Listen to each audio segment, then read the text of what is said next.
All right, y'all. We in the building one more time. Know it's been a little bit, but I'm back in action. Had a lot of things going on, but that's life. You know, nothing bad or anything, but just shoot. I'm growing, man. I'm trying to accomplish things. That's all. So you know what I mean. Got to put things in order of importance. Not saying that this is not important because this is. I love doing this. And so, with that being the case, let's talk. Let's talk about these defensive ends. Hey, look, y'all. I'm going to just be candid. I'm going to really be candid with y'all. From up front on the defensive side, right? Not saying that we're done looking at them, but we looked at a good portion of up front, right? At least 10 on each shot. This is one of the weaker classes that I've seen in a long time as far as talent wise at the top. The draft defensively last year is definitely better up front than this year. It's trash. So how we gonna correlate that is we will be very, very disappointed if the Dallas Cowboys spent a top pick. If it ain't one of the ones, to be honest with you, I mean we ain't looked at the offensive side yet, but I'm looking more if I'm gonna get some value. See, there's gonna be a lot of players taken that in our reality really ain't a first round pick because somebody is going to reach, somebody is going to be desperate, and the talent ain't as strong as it was last year. You're going to see some players go higher than what they should go. And yeah, that's what we talking about today. Yeah, we talking about them ends. Yeah, I watched them. We gonna talk about him. Yeah. And I disagree with a few people that I've been seeing that covering this draft in regards to these players. I'm gonna keep it real. Of course, I'm gonna tell you why. Of course, I'm gonna tell you why.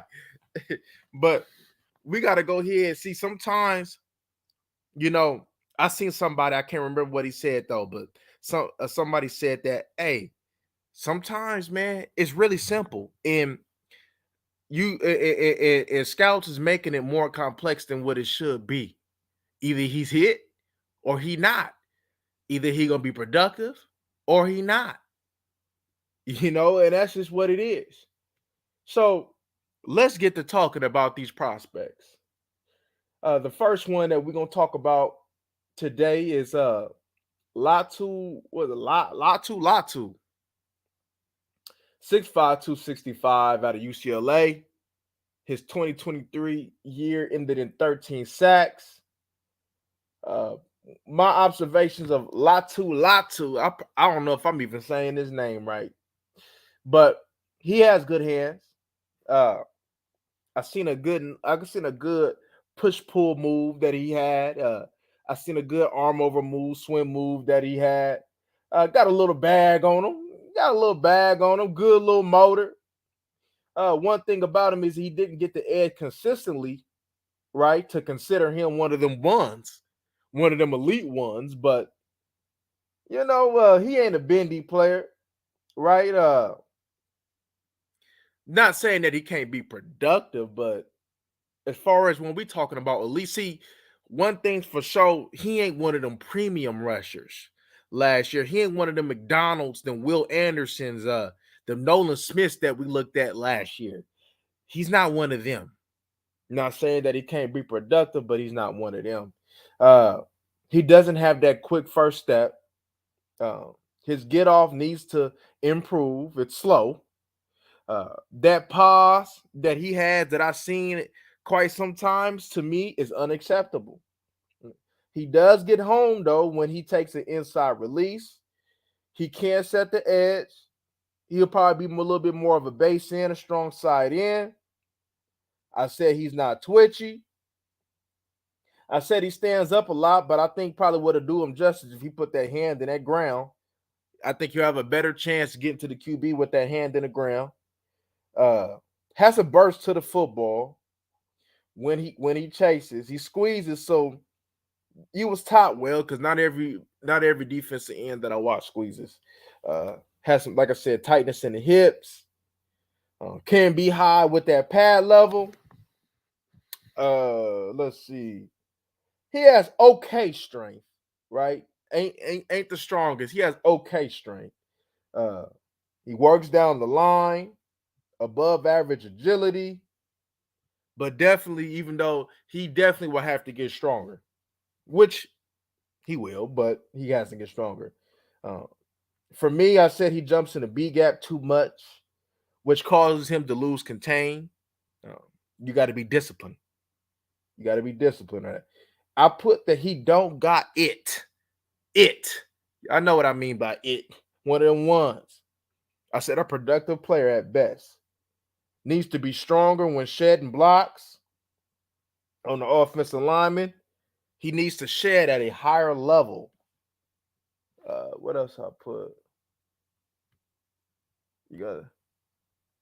Oh, I said that. As far as what he brings, I said that you got this a player, but in a better player in regards to the run on your team, Junior Fehoko. He needs to get a shot. I believe he needs to get a shot, but we'll talk about that later. All right, here's one where we're gonna go ahead and I'm gonna catch some steam, but it is what it is. Dallas Turner from Alabama, 6'4", 252. I also put he don't got it. He had 10 sacks. Kept him in I said for him to get the most out of him, you need to keep him in that 34. 43 ain't I don't know. You gotta keep him in that 34.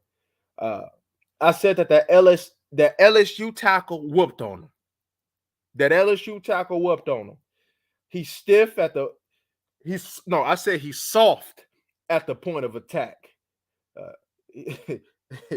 He needs to set the edge better.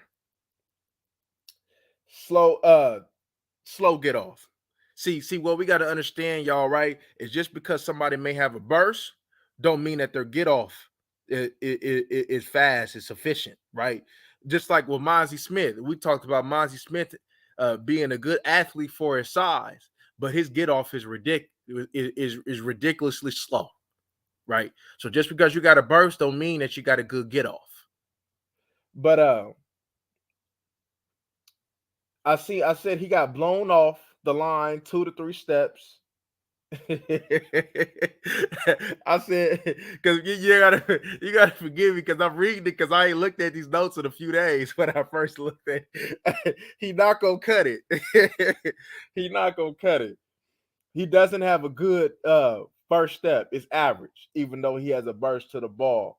I said maybe even below. I'm just laughing because I'm very critical of this man. I said he was taught well though, but I said he don't have the talent to back it up. He can't get the edge, but he does got good play recognition, and he needs to shed better.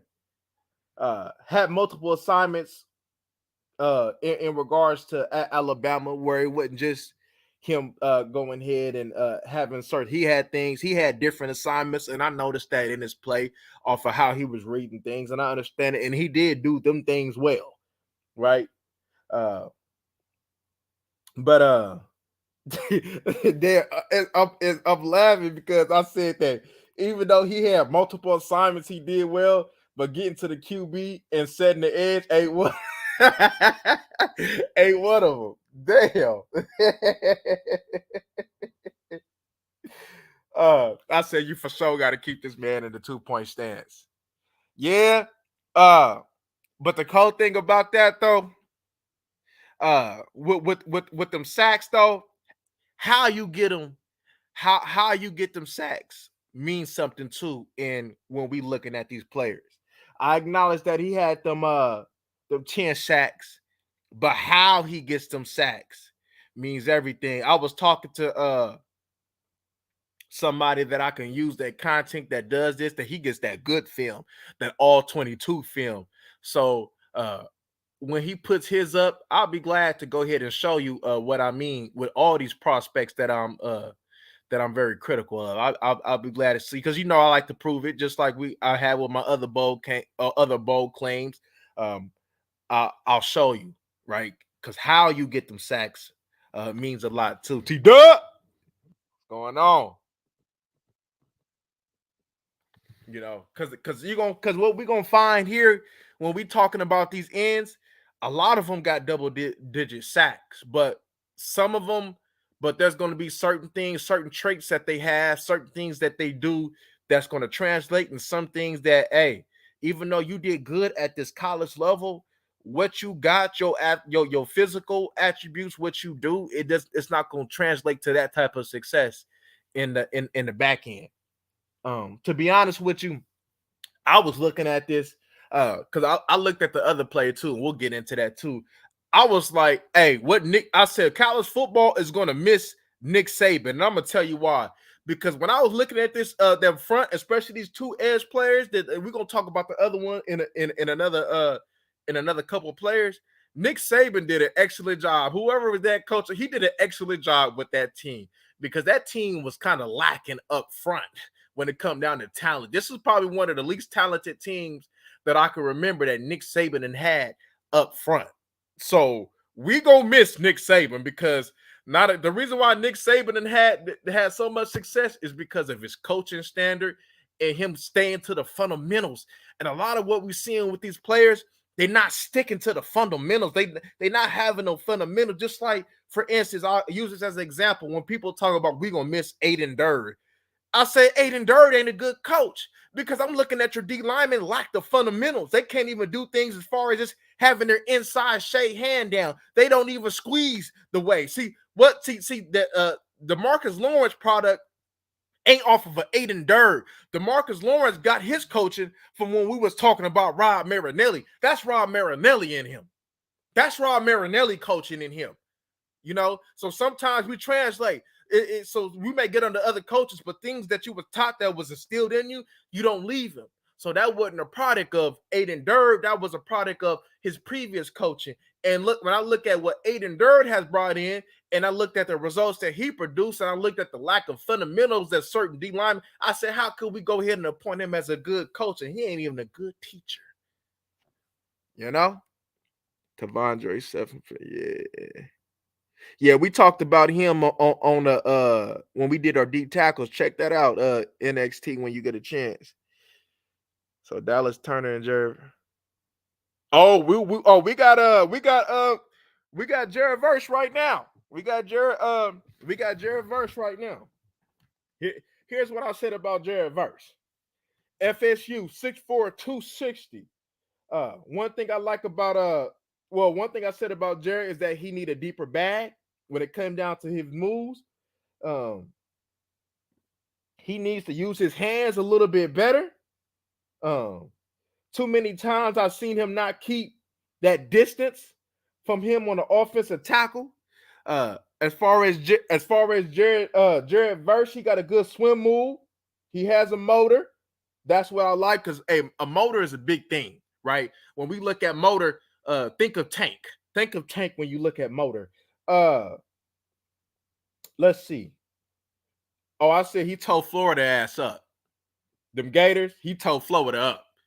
When I say he tore it, see, that's what I want to see. See, one thing I looked at Jared Verse out of order, he had a game where he was just tearing things up, and that was Florida for him. When I tell you he told Jared Verse was in that backfield, he was tearing them up. So that was one of the things that I like to see. I said that he's going to be vicious on stunts. He needs to be consistent with his get off. It's too slow at times, but I've seen that he can do it. So when I see that you can do it, that means that coaching got to bring it out of you. But he got it in him, though. Because a lot of the times, man, looking at these players, man, I'm not seeing that get off the way that it's supposed to be. When I tell you about get off, if you let's think of Sheldon Rich. I don't know if you guys remember Sheldon Richardson, I believe Missouri. Look at his tape and look at his get off. right? And I know he didn't pan out, but he had all the talent in the world. He just didn't pan out. But things like that is what you're looking for. That's why the Jets took him so high. But I said that he does need to set the edge a little bit better, but that's going to come with him getting stronger. Um, he does have a good burst to the football. Let me go ahead and turn my page. He needs a little bit better leverage. He had 9 sacks. I think he'll be a good defensive end. If I had to give you a comparison, even though I'm not saying that he will be like him, but if I had to give you a comparison of what I think that he could probably produce in the NFL level, Brandon Graham from the Eagles. I think Jared Verse can be that 7 to 9 sack dude, and the way that the NFL is going, he probably can get higher than that. But if he was looking at old NFL standards, a 7 to 9 sack dude, and if you can get a 7 to 9 sack dude, then you're winning. But he does have some quickness that I like. That first step ain't elite, but it's definitely above average. Let's see. He got the edge, but not as consistently like an elite defensive end should get. Um, let's see. He needs to take on pullers a lot better than what he did. He got a good. He's a good productive first round pick. He loses the edge at times with that spin move. That spin move I put is hit or miss. uh not being not having that elite first step stops him from having success sometimes crossing the tackle face on an inside release. I put that his best scheme fit will be in that 43 defense. But I like Jared Verse, right? His sack production ain't like others that we're gonna talk about, but that don't matter though, right? Because we'll get into it when I tell you about my top 5. Chop Robinson from Penn State, 6'3", 254, 4 sacks. Chop Robinson needs better hands. In his stance, he goes away when he is about to drop. He wrong arms well. Definitely needs to get bigger. It shows up in his point of attack. He has a good get off. He's a scheme versatile type of dude. He can play in multiple schemes. He drops a lot and is good at it. Good speed and explosiveness. I didn't see twitchy from him, but I seen he could be good though. He stays attached too long to blockers for me. Let's see. A little tightness in them hips. Has to win off initial quickness. Fluidity, he's solid, but it ain't that that twitchy, man. Let's see. He needs developing, and Mike I said he might can get Brian Burns out of him. If y'all know what I'm talking about with Brian Burns out of Panther, you might get Brian Burns out of him. But a good first step. Has a showed that he got a speed to power move. Let's see. I said in regards to Chop Robertson, I think more aligns to him. I think he'll probably go if they can get him to develop him, get him stronger, and get him right. I think that he could become a pass rush specialist in the NFL, not necessarily of being a full-time player. I mean, he'll be able to play certain downs as he get bigger, but you will want him more in playing against them longer distances, trying to get to the quarterback type of thing with Chop. Let's go to Braylon. Let's go to Braylon Trice from Washington, 6'4", 274. I put for his comparison, I put to keep in your mind like a Solomon Thomas type of comparison, maybe a Tyron Crawford type comparison. Tight hips, won't get the edge, 7 sacks, good motor, average athleticism, a base end. On third downs, I put that I would rush him inside. I put that he could set the edge better at times because he lost it at times. Let's see. I put he's more of a like a rotational end, a star five, kind of like a Dorrance Armstrong type of thing. Uh, First step is adequate. Let's see. He won at a quicker and better clip inside. So what I mean by that is when they was rushing him inside three tech, he won quicker and he won at a better clip than he did when they was rushing on the outside. That's why I kind of put that Solomon Thomas, Tyron Crawford type comparison because we know that even though Tyron Crawford wasn't in, we know that he did some of his best rushing inside. And I think that could be the case with Braylon Trice. And if a team just rushes him on the outside, they're going to be doing him a disservice, especially with some of these elite tackles that he got to go against. But let's get back to it.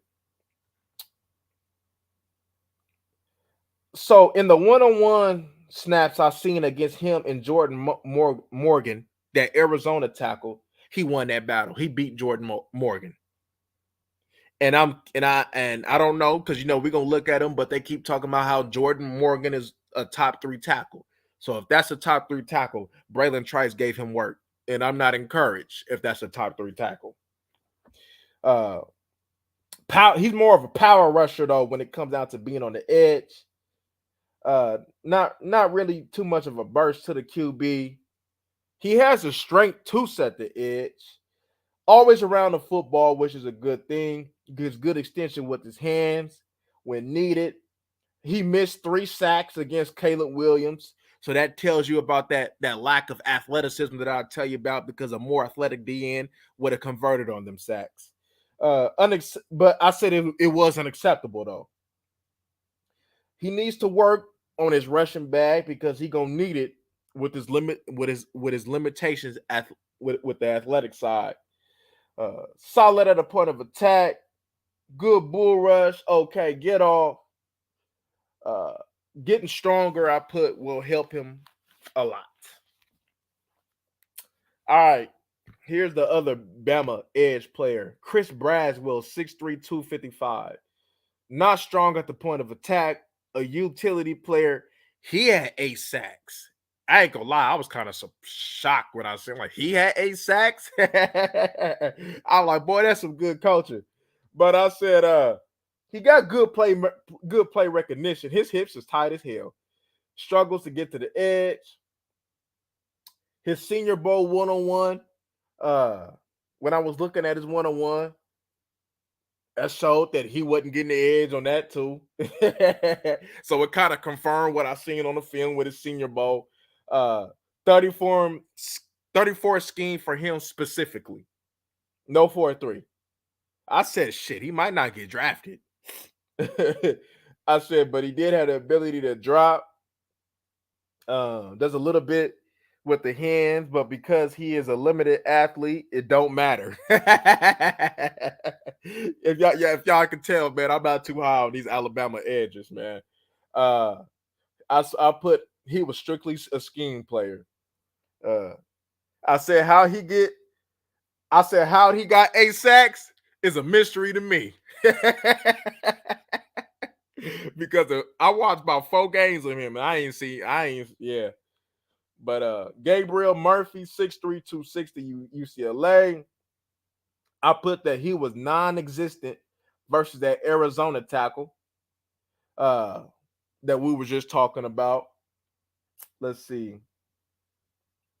He pauses a lot before he goes. So I said I don't know if he has an assignment sometimes or that's just a bad habit. And I'm talking about with his get off. Hold up. Let me see something real quick. Okay, there we go. But I said he does have a burst to the ball, though. He needs to be stronger at the point of attack. All the games I watched, he ain't touched the QB. Didn't get the edge or nothing. Yeah, if y'all can see, I'm straight to the point, man, when I be writing about these players, man. I put he was stiff-hipped. I ain't seen no quick step on him. Get off, leaves a lot to be desired.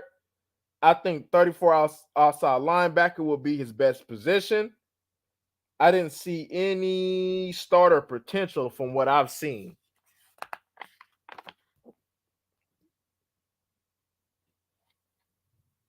Oh, okay, okay. I thought I was messing up on my thing. Xavier Thomas, 6'2", 245, Clemson. Got some good speed. He has tightness in his hips. Isn't as fluid as I would like. As y'all can see, we see a lot of these tight hip people uh, rushing. The fluidity ain't there the way it's supposed to be. He has the burst and the get off and the speed to be able to capture the edge. Needs to work on them hands. He lacking a little bit of bend. When O-line gets hands on him, he is in trouble. He has good hustle on him. Needs to get bigger. I also put that you probably can get maybe develop him to be a pass rush specialist. Uh, I think that if a team really works on him, I think he could probably end up being a pass rush specialist for you, right? Could probably get you about a good 7, 8 sacks maybe if a team develop him. A lot of what I'm looking at these rushers though, I haven't seen too much twitchy. I think a lot of times, man, when people talk about twitchy, they use that word too loosely. Not a lot of people is just twitchy like that, right? Like I said, when we looked at our last year when we were judging these rushers, we seen 3 premium rushers. And as I tell y'all in naming these rushers that we are talking about right now, I haven't seen anybody that I would put in consideration as premium. But I said them tight hips. No, no, no, no, no, no, no, no, no, no, no, no. No, no, no. That's yeah, I did say that for him. I said them tight hips kind of lowers his ceiling a little bit, and he needs to shed blocks a little bit better. Adisa Isaac, 6'4", 249 from Penn State. Now I put was that Hoodlum? What's going on? What's going on? Going to be Michael Gallups' replacement. Yeah, Jared. Yeah, I would like Jared Verse. Hoodlum. Edgerrin Cooper at 24. No. Uh-uh. Uh-uh. No, not at 24. That's a little too rich for him. I would probably take him if I had to. If I was going to miss out on him in the third, I would take him maybe in the second if I was going to miss. But he's a third round pick though. But I know the Dallas Cowboys have a lower third round pick, so they might mess around and miss out. So they might well have to reach if they really had him high on their boards, then they would have to probably get him in the second. But no, first round pick a little too rich for him. I would trade back for him. I would trade back for him. Appreciate you, T Dog. Adisa Isaac needs to get stronger. I put that his film at Penn State was better than Chop Robinson's. The the only reason why people talking about Chop Robinson though, right, y'all, is because he has a higher ceiling, which you do take into consideration. But his film is better than Chop Robinson's. And this is fact. If a scout go keep it real, if they say that Chop Robinson's film is better than Adisa Isaacs, then you can't take them serious. You can't take them serious. They just enamored with him off of his potential. But not everybody reaches their potential though, right? Because if we're going off of potential, then Sheldon Richardson should have been one of the better rushers in NFL history if we're going off of the potential that he had in college. But hey, sometimes people don't meet their potential. And regardless if you see the good things, a lot more goes into it. The fit.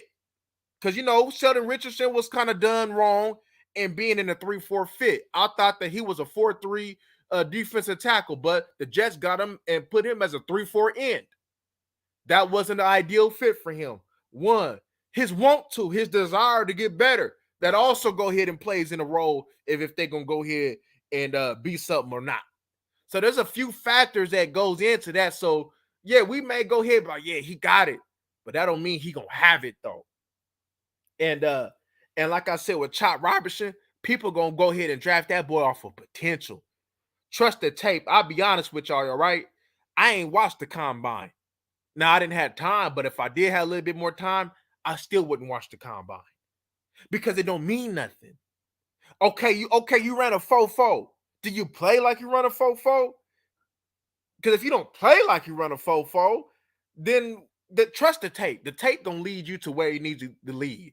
Everybody talking about, oh man, he ran a 4.3, 4.2 40. So I might have to take a look at him again. If you looked at him and you said he was a scrub, then when you go back and look at the tape, he's still gonna be a scrub. But with Adisa Isaac, I say he needs to get stronger, a little bit weak at that point of attack. Loses hand fight battles and needs to improve hands. We'll have one thing about him is that he got that length. So he gonna have to use that length to keep them blockers off at the next level. He had a delayed get off. Needs to work on it. Gets pushed too far upfield when he gets out of the play. So, like, even though we get in the field, it's a time where you got to go ahead and bend that corner, and he gets too far upfield. And so that's the problem. He does drop. I said that he could develop, though, into a solid player in the NFL. He does have a burst to the football, but I think he gets stronger. He gets coached how to use that length, his arms. I think he could be a good, solid player in the NFL. I honestly do. I don't know if too many people, I've heard his name brought up, but I don't think too many people talks about him because he had 9 sacks. Now we talking about his lack of being strong at the point of attack, and he had 9 sacks. And guess what? I think Chop Robinson only had 4 sacks. So we got this. Let's be honest. Let's keep it real quick. Let's keep it real quick, right? Now I know that some that go with usage development, but let's be real. If Chop Robinson was really like that, then just off of his athleticism alone, which I say that he was still tight and he wasn't as twitchy as people want to go ahead and put him at, then if he was that type of dude, then off of just his talent alone, he should have had about 8 sacks. So, because you got to look at this. Let's go ahead. Let me take you back. You might not remember. Let's take you back.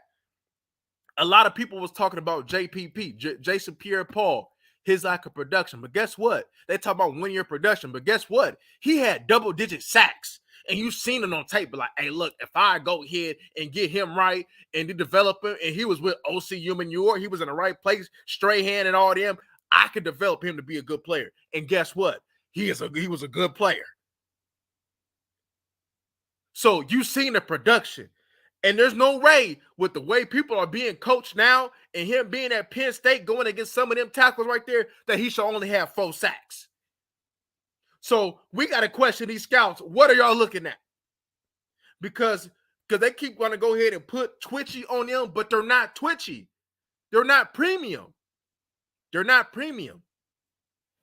When we look at Randy Gregory, when we looked at the one at the Jets from Iowa State last year, McDonald, when we look at them, we can see like, okay, they bulk up. We can get them right and be one of them ones. But when I look at them, I'm not seeing what everybody else is seeing, especially with Dallas Turner. I am not seeing what they seeing. To me, I think he is scrub. I think he overrated. Because they can't go off of sacks because Braswell had 8 sacks. And Braswell might not even get drafted. So a lot of the times when we can't go off of the production. You can look at it, but you can't go off. Okay, so what's going on? How does what he do translate to the next level? How was his play? I'm looking at that tape. I'm like, that's what I told you. I'm like, I'm surprised that this boy had 8 sacks.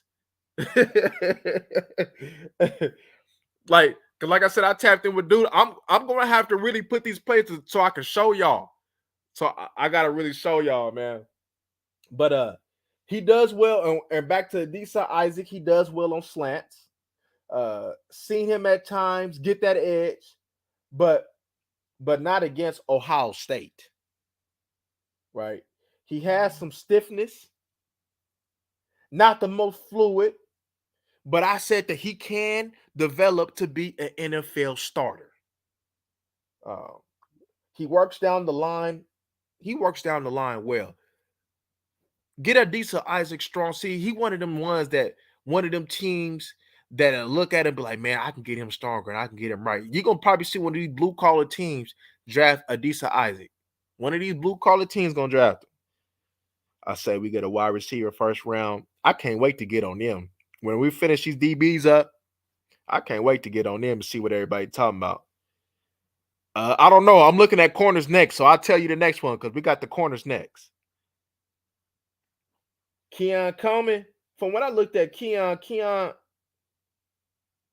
I haven't looked. I'll be honest with you, I haven't watched too much of Keon Coleman before I even looked into it. But if anything, they gonna talk because I seen they talking about his 40. Don't worry about the 40. Because if he a big body dude that's gonna box you out, think of Brandon Marshall. Think of Brandon Marshall. If he gonna be a red zone threat, if Marquise Colston can have success, Keon Coleman can. Right?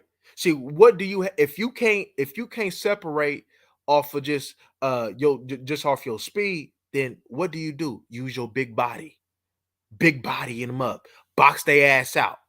They're gonna try to make him into a tight end or no. We've seen these 4'6", 40 wide receivers have success. It ain't all about the 40. We know that good and well, and let's be honest with you, right? Let's say, for instance, because the Dallas Cowboys should be looking at a wide receiver, right? They should be looking at a wide receiver because you got Cooks that's getting ready to go pretty soon. He up there. He ain't gonna be in the long-term future. Tolbert hasn't shown you that he could be a number 2. He's shown that he could be in a rotation, but he's not a number 2. Turpin only if you get reps like this. So then what you got? Just CD. So if they for some reason gonna go ahead and extend Dak Prescott, we know that Dak Prescott doesn't do well with these deep threats because he done missed about 4 touchdowns when it come to Brandon Cooks off of the same play down them seams. So if we got a quarterback that can't get him, that can't use the deep threat, then what you got to do? Give him them Cole Beasley type wide receivers, give him them big body type of wide receivers, giving them Dez type wide receiver that's gonna box you out. That's what you need. I'm not too concerned about that. You know, that's how people miss. That's how people miss out on players by being concerned with that 40. What that tape say. What that tape say. You know, to me personally, I love big body wide receivers. I do. Because guess what? You remember when we was talking about Rashee Rice, and I said that Rashee Rice is a number 1 wide receiver type of dude. Guess who got Rashee Rice? The Kansas City Chiefs. Guess who won a Super Bowl as their number 1 wide receiver as a rookie, and he gonna continue to get better? Rashee Rice. I love big body, big wide receivers. That's my preference as a wide receiver. So if I'm Dallas, and for whatever reason, if they're gonna go, say for instance, if it's Dak, Lance, or whoever, I'd say go look at them. I say go look at them big body boys. But Jonah Ellis, 6'2", 246 Utah. One thing about Jonah Ellis, he had 12 sacks. And one thing about Jonah is I love his motor. He love that spin move. Every game I watch that man play, that boy gonna use that spin move about 3-4 times. He love that spin move. Against UCLA, he showed a variety of moves. I love the energy and that work hard type of dude that he brings to the table. He does have tightness in his tips. He does have limitations physically, right?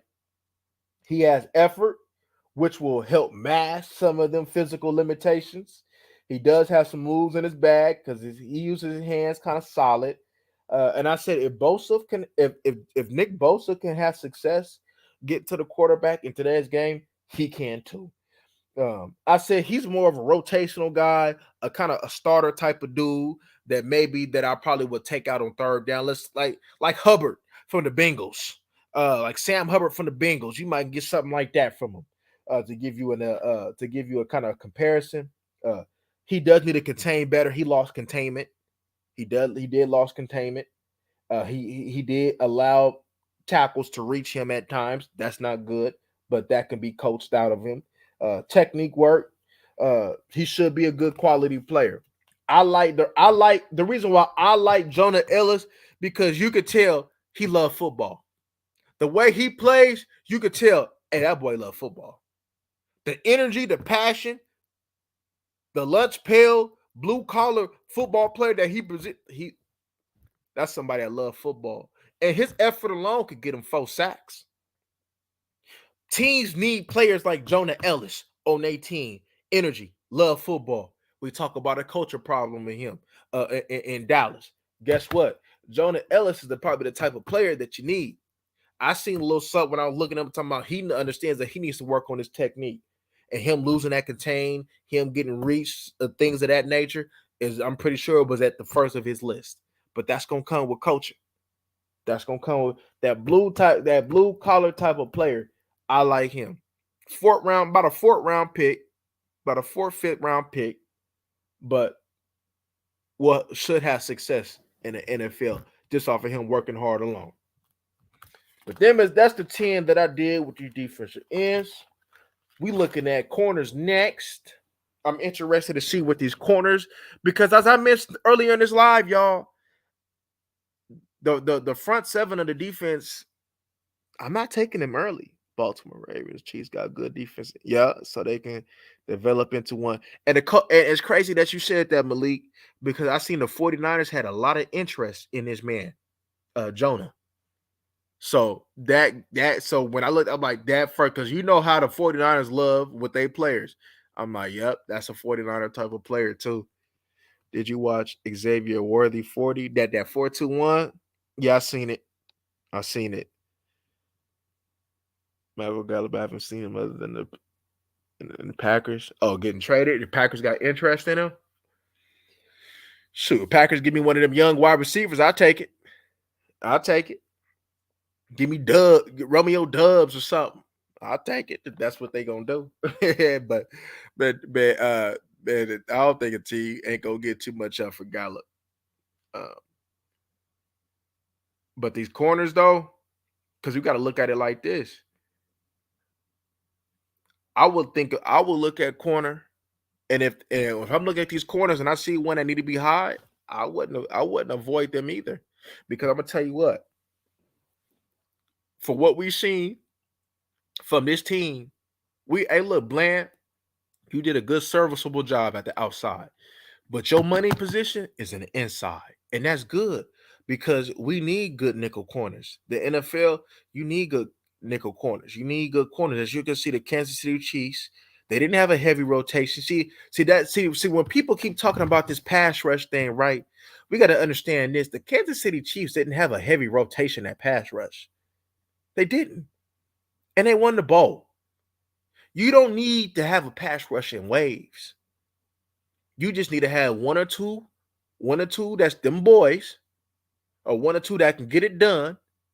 And I'm gonna tell you where everything is different is because one, the Kansas City Chiefs have that 3 tech that can wreck teams inside, that can also rush on the outside, and then they go ahead and bring them little Kyle Lafkins in, who's one of them work hard types of dude to go ahead and bring you in.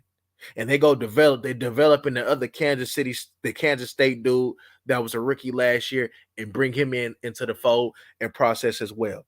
They don't have elite rushers other than Chris Jones. A lot of the money that Kalafkis and all them got was off of the money that Chris Jones bring. And I told y'all when we looking at these D tackles, there's a couple D tackles that might can end up being one of the ones at 3 tech if you develop them. There's a couple of them that we talked about that we could see, right?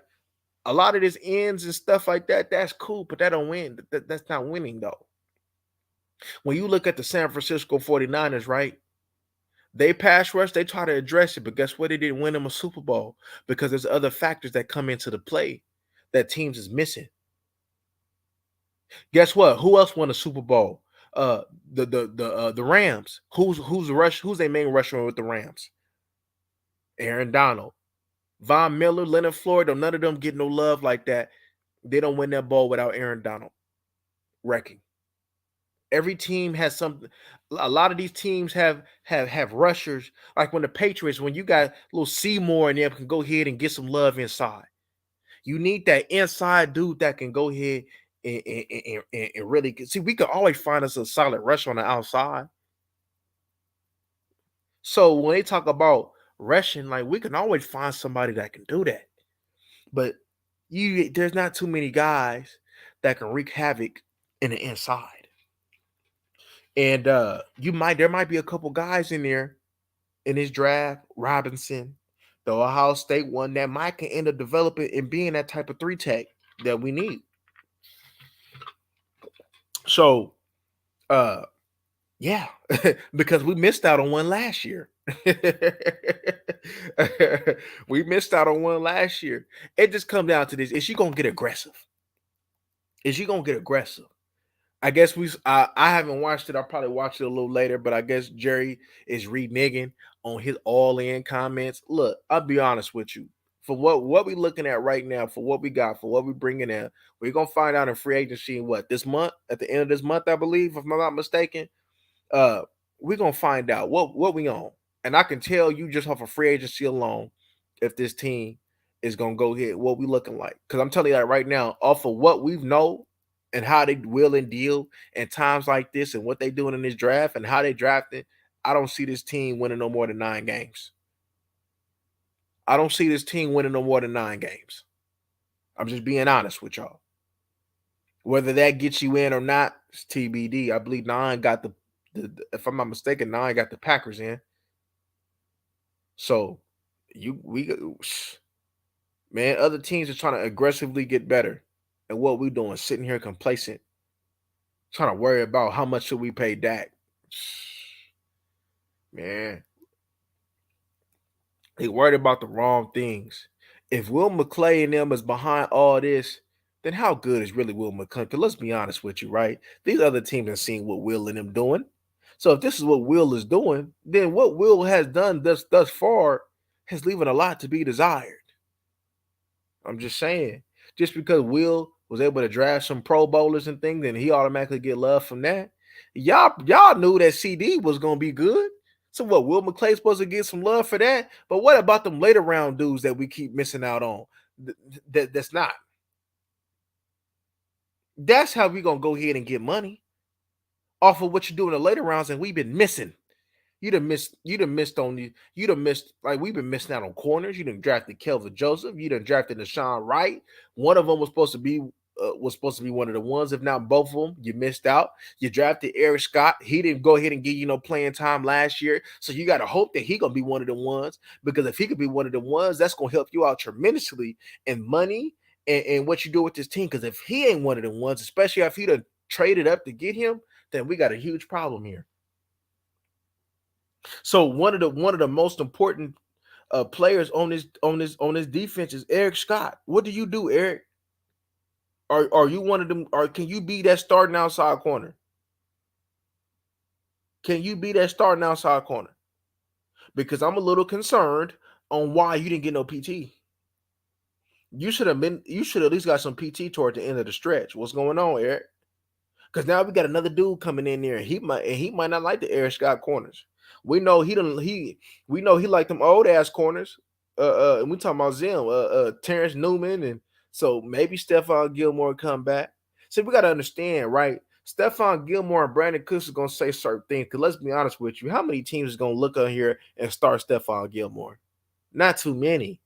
Not too many is gonna go ahead and just start Stephon Gilmore. He's older. He lost a couple steps. So you got to put him in positions to succeed.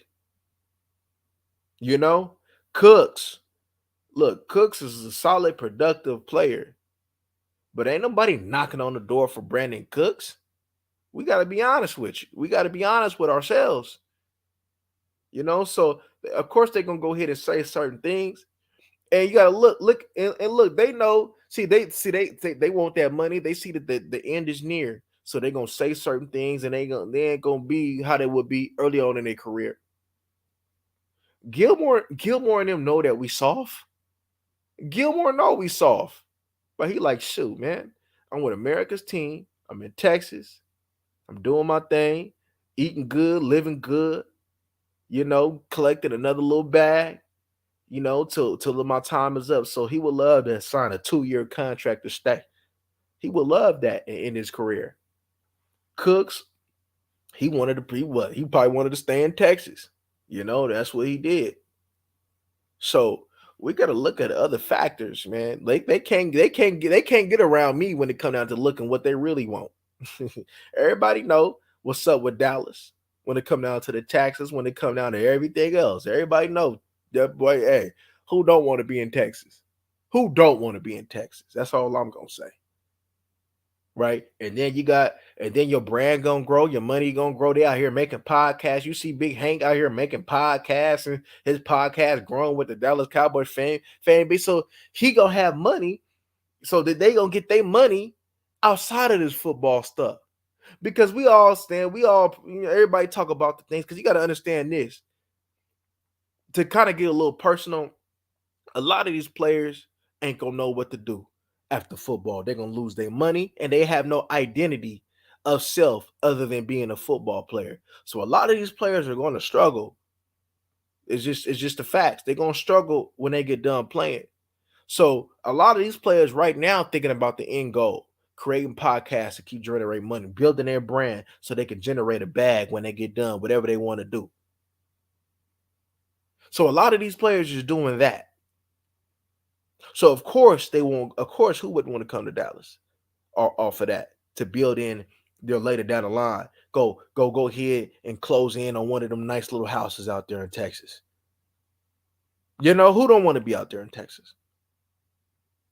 So there's a whole bunch of factors into this cowboy thing. It's a whole lot of attraction going on with this cowboy thing. Dak messed around and made a home out of Texas, right? But is Dak gonna go ahead and take a pay cut? I don't think so. Dak understand what's up.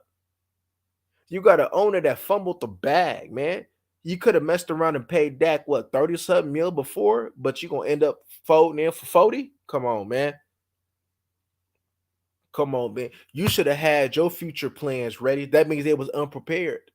They was unprepared. They didn't know if they had to move on for Dak, who would they? They panicked, so they paid him that 40 million. Come on, that's unpreparedness from your GM, from an ownership point of view. They're not ready. They're not looking. They see we should know right now. Hey, look, when he come out, he gonna be our future. Hey, if we had to get him, what would it take to get him? They should be ready. They should be prepared. But we have a GM and an owner, Will McClay, Stephen Jones, whoever you want to put on it or put them as a collection, are unprepared.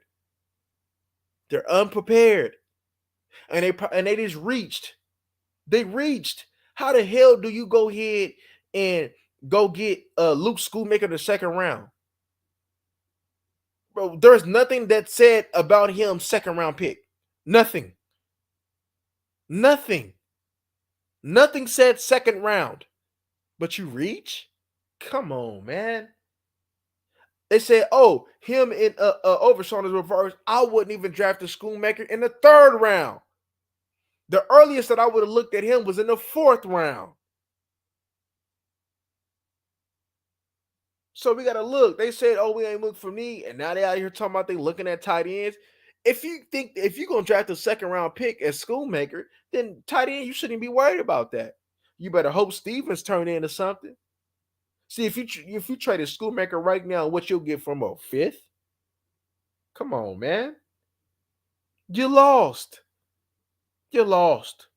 Sometimes you got to go ahead and just look at it like, hey, man, I'm going to go ahead and take this L and I'm going to move on. Like what Philly did with Byard. Take your L and move on. But Jerry don't like taking L's, it seemed like. He don't like going here. He like going here and compounding L after L after L. Missing opportunity after opportunity after opportunity. And I've seen nothing to go ahead and give me anything in regards to seeing, oh man, we in good hands like all state stands. Tyron Smith said, man, hey, look, man. Tyron Smith said, man, you gonna pay me. I'm still one of them. He seen what Trent Williams is doing. He said, "Man, I still because look, he's like, I'm still." He said, "Man, Mike Pennell ain't gonna do me like that on the field. So no, you gonna pay me." And Jerry want to go ahead and no, no, no, no, no, no, no, no, no. He said, "I still got it, and I'm gonna seek that contract, and I ain't mad at it." You folded up to go ahead and pay Zach Martin. You folded up, and y'all remember I said you should not pay him. You should not do that. And he got more money to go ahead and have one of his worst years as a Cowboy. This is crazy. This is madness. This is madness, but this is Cowboy madness. Cause nah, man, this ain't it. But we gonna see. But yeah, man, I'm about to go ahead. I'm probably gonna look at some corners right now. I'm gonna pop up in these pistachios, man, and go look at these corners, man. Cause I'm interested. Because if these corners, man, ain't it, then we're gonna have to, hey, look, I'm gonna be honest with you. From what we got so far, we got to go ahead and get more picks. We need to be trading down early on. We need to be trading down. If you got your guy at the first round pick, second, third, trade down and acquire more. Acquire more picks. One thing that I did like that brought joy to my heart is that the Cowboys was looking at what was it, Mason? Damn, I forgot his name, but that LSU tackle, Mason. I like him. I think he a Cowboy. I think he'll do good. He's strong. He's strong in that middle. Fourth, fifth round pick. There you go, right there. You want that Mike Pennell? You can develop him. That boy is strong. He is strong. He is strong, and then he maybe got more juice because he had they say he had a horrific injury. I'm looking at him, and I'm glad that the Cowboys seen that too. So you got to go ahead and acquire more picks to get them ones at the bottom because the value of this draft, especially on the defensive side, is toward the middle to the end. That's where your value gonna come in, and that's where you'll be able to go ahead and acquire you probably a starter, a rotational piece, somebody that's gonna help win you real games toward the middle to the end when it come down to the defense. But they say it's an offensive draft. We're gonna find out soon. We're gonna find out real soon. But I'm going to get on these corners, man. See what Kool-Aid McKinstry and them talking about, man. See what Wiggins and them talking about. See if he one of them ones. See if he one of them ones. But all right, y'all. To the next time. Y'all have a good Sunday.